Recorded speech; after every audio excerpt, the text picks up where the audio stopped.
This is the 90th year of what was Edgware District Reform Synagogue. And it's also the 70th year since the first building of Hendon Reform Synagogue was consecrated. So we thought, we like celebrations. What a wonderful opportunity to have a celebration. The reason you've been invited is because of your involvement within the communities. We have Stephen Garfinkel. Stephen was co-chairperson of the community at the time of the mergers with Philip Bright. Keith Price, everybody of course knows. Keith was president along with Stuart Abbey of the community at the time of the merger. Melissa here is head of Nagila, has done that for 15 years, taught at Nagila for about 20 years prior to that. So when you say that person has been around forever, that totally applies to Melissa. We have Rosalind. Rosalind's a slightly unique case because Rosalind worked for Hendon Reform Synagogue, and then when the merger took place back in 2017, started work here and is the only full-time employee from the Hendon days that is still working in the new merged community. So it's brilliant and very right that you're here. We have Harry Levine. Harry, you remember Hendon Reform forever, weren't you? I joined in 1970, but my wife's family were members before the school was built. Oh, wow. That's fantastic. So totally relevant and totally appropriate that you're here. And since we merged, Harry is one of our assistant wardens, reads Haftarah, does all sorts of things, does Harry. And then we have Valerie. I mentioned Philip before, who was chairman of Hendon Reform and the merged community for a period of time. And you were also a member for Hendon Reform. We joined in 1960. 1960, wow. And again, has been a regular attender at the new merged community. So the reason you're here is because of your past and present associations with the community, but also to discuss how you felt in your previous community, because they were. Hendon Edgware District is a past community. Hendon Reform is a past community. How you feel about the merger. Was the merger a success? You were all either directly or indirectly involved with the merger. I can't believe it's 8.5 years. It's gone so quickly. And I'm going to start with you, Stephen, if I may, because you were there. You were the big muffin at the time. I was chairman before the merger. Yeah. You were chairman before. So how long have you been a member of Edgware and District Reform Synagogue? 1991. So I think I joined. A long time. About 91. And were you involved a lot before becoming chairman? Yes, I was involved originally in the youth department. I was chair of the parent support group, which raises funds for the youth department. Then I became chair of the youth centre committee, and then I was coerced onto council. Before becoming chair, I was a council member for 24 years and an honorary officer within those years, and I had every position except chairman and treasurer. When you became chairman, did you know that a merger was on the cards? No. That it was likely to happen? No. It came out of the blue with a phone call from the reform movement asking if I would be interested in having a chat with Philip, because Hendon were thinking and debating whether to merge. Hendon had problems. And I said, basically, we've got nothing to lose. I spoke to our own officers and council about it, and they said, yes, let's investigate it. And I originally met with Philip, had a long conversation, and then we decided to progress it. And the logical way of doing it, I involved Keith straight away because we needed a steering group. And Keith chaired the steering group, and it was made up of people from Edgware and people from Hendon. And then within that, it was subdivided, if you like. We had various subcommittees looking after every conceivable aspect of the merger: finance, staffing, marketing, everything. And then it went to the membership, and council I presume from Philip's point of view, council were informed all the way along. They were informed all the way along at Edgware, and then it was put to the membership of both communities. Speaking purely from an Edgware point of view, we weren't moving. And that was a very big factor from the Hendon perspective.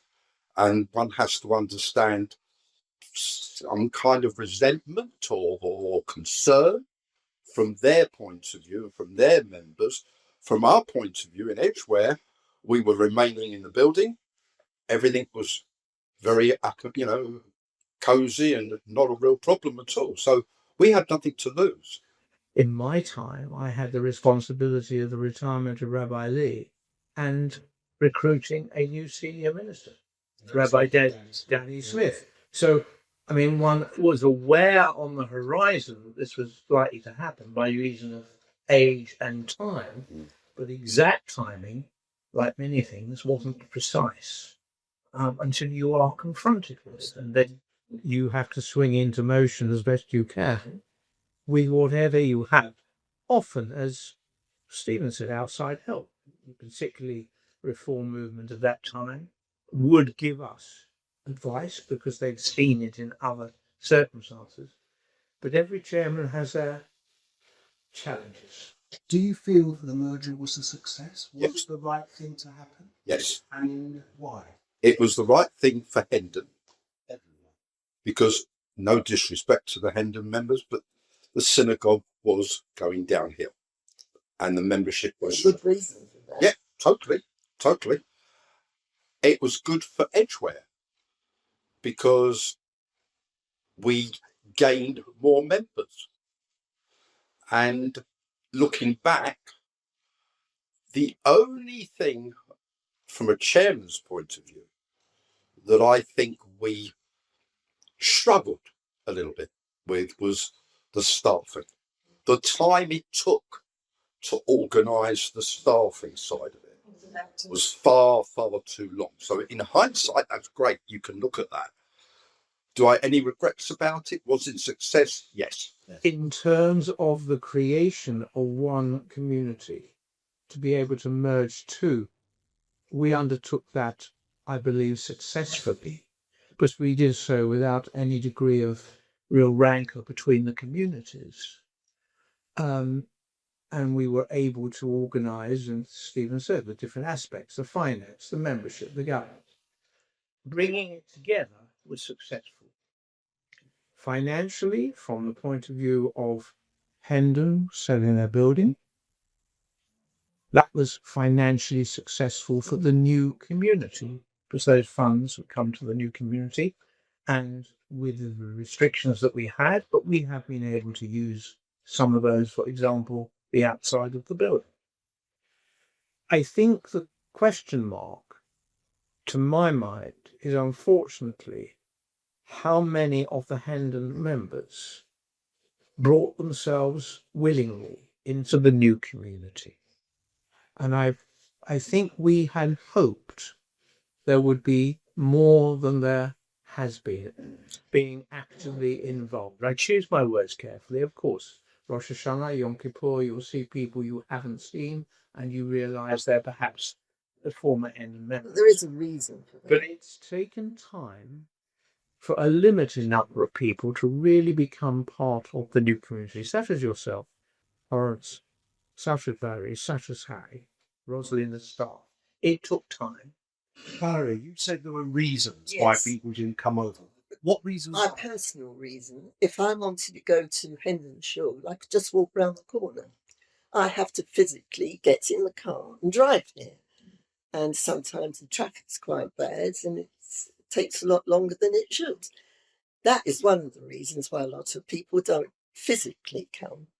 We had a very long-standing cohort of members, many of whom stayed loyal just because they stayed loyal.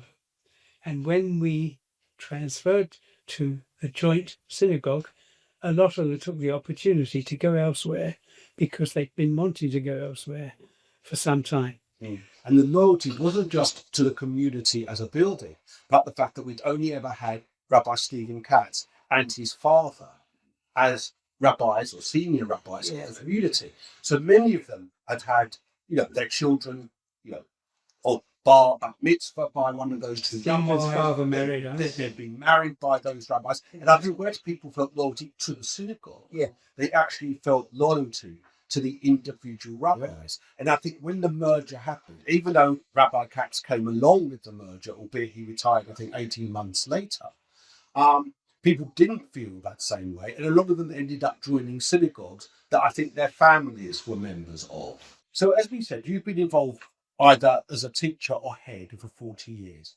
How as a member? I said I'm as a member since the 1970s. And as a member here since the 70s. Wow, so 50 odd years. Yeah. How did the merger impact on you? Or did it? Because I don't think any of our teachers ended up teaching with you. Did it affect you? And if so, how? It was very unsettling, actually. It impacted it because there were two nurseries, and we all had to reapply for jobs. And in the end, the head of the nursery at Danescroft decided to withdraw from the procedure anyway and go elsewhere. So it worked out in our favour. And did any children from Hendon Reform Synagogue join the nursery? We didn't have any children come across, but we definitely had children whose parents had been members of Hendon and came across to a new community who then sent their children. In hindsight, the biggest single problem that took far, far too long was organising the staffing, because one had to be very aware of the laws and regulations, etc., etc. There were a number of departments where the overlap was quite considerable. In the end, it worked out. And I guess one of those departments that took time to resolve in terms of staffing was quite probably the sort of secretarial administrative side, which is of course where you come in. I mean, you'd been working at Hendon for a long time. Were you concerned when the merger took place that perhaps you wouldn't get a job here? It was very, very unsettling for staff on both sides. My colleagues at Hendon was a much smaller staff at Hendon. And You were in charge, weren't you? yes. So two of my colleagues anyway had decided they wouldn't come over, so they didn't apply for anything. Two people in finance knew that they were going to retire within 6 months of merging. I feel that with staffing, I think those that were in charge of the merger should have actually seen what each person, what they could bring to the role that was available, and then created the roles out of the wealth of those people's knowledge. There's an element of that, but unfortunately, when you come to a merger, you're rather high-bound by how this has to be done in relation to staffing. But eventually, it's settled. And I think it might have taken longer than we would have liked, but it still needed that time. You couldn't push it quicker. All the people involved decided it would be right for continuity we established a 2-year transitional period that I should remain chair and joint chair with Philip.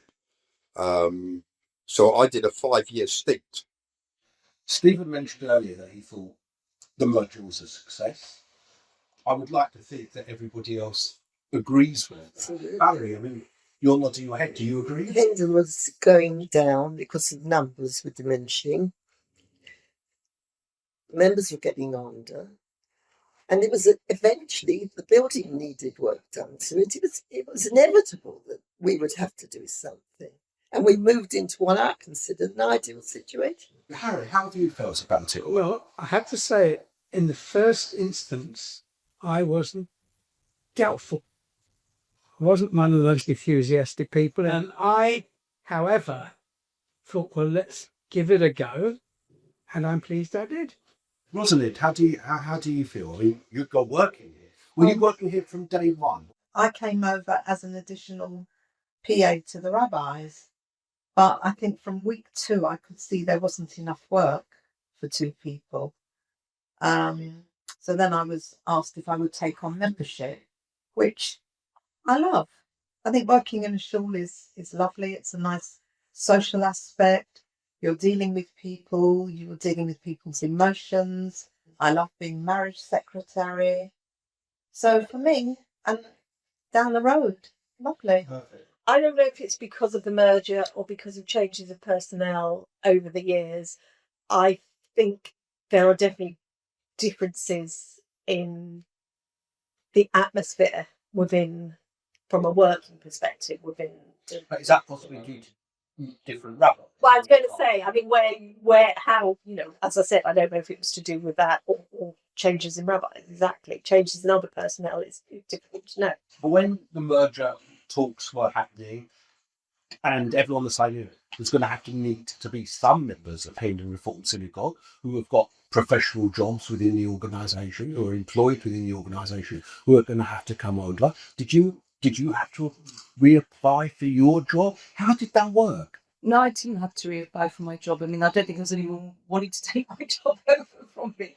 It was a real time transition. We only had about 20 children originally came over from your Heder, and Our Heder had closed. your Heder was closing, or had closed. Yes, so we had about 20 children that came over to what's the rot now. It was interesting what Stephen was saying, and I think one of the most important things that has been said so far is that this was your home ground, and that was the danger for us as Hendon people.